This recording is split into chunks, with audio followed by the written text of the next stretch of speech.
IndiGo airlines తప్పులు కేంద్ర విమానయాన శాఖ మంత్రి రామ్మోహన్ నాయుడు మెడకు చుట్టుకుంటున్నాయి.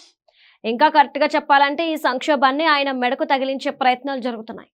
పైలట్ల పని గంటల విషయంలో కేంద్ర ప్రభుత్వం తీసుకొచ్చిన నిబంధనలు అమలు చేయడంలో ఇండిగో నిర్లక్ష్యం చేస్తోంది. తీరా గడువు ముగిశాక పైలట్లు అందుబాటులో లేరని చేతులెత్తేసింది. లక్షల మంది ప్రయాణికుల కష్టాలకు ఇండిగో యాజమాన్యం లెక్కలేని తనమే ప్రధాన కారణం.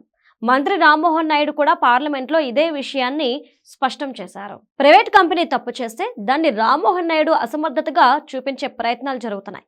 ఇండిగో సమస్యను అడ్డం పెట్టుకుని కొన్ని మీడియా సంస్థలు రామ్మోహన్ నాయుడిని టార్గెట్ చేస్తున్నాయి.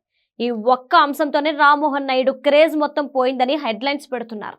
చిన్న వయసులోనే కేంద్ర కేబినెట్ మంత్రి పదవిని చేపట్టిన రామ్మోహన్ నాయుడికి తెలుగు రాష్ట్రాలతో పాటు జాతీయ స్థాయిలోనూ మంచి ఫాలోయింగ్ ఉంది.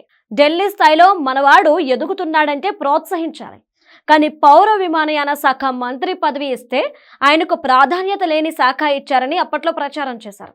ఇప్పుడేమో ఎంత విలువైన ముఖ్యమైన శాఖను సమర్థంగా నిర్వహించలేకపోతున్నారని వాళ్లే విమర్శిస్తున్నారు. రామ్మోహన్ నాయుడు ఇమేజ్ డ్యామేజ్ అయిందని, ఆయన ఇప్పటి వరకు సంపాదించుకున్న పేరంతా మట్టిలో కలిసిపోయిందని అంటున్నారు.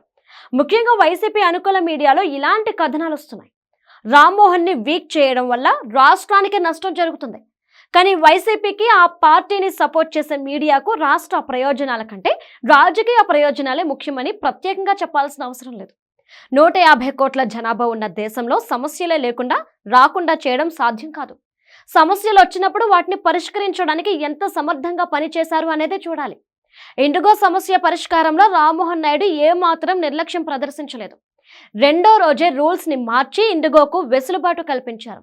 ఇప్పుడు పరిస్థితులు మెరుగయ్యాయి. భవిష్యత్తులో ఇలాంటి పరిస్థితులు రాకుండా ఎలాంటి చర్యలు తీసుకోవాలనే విషయంపై దృష్టి పెట్టారు.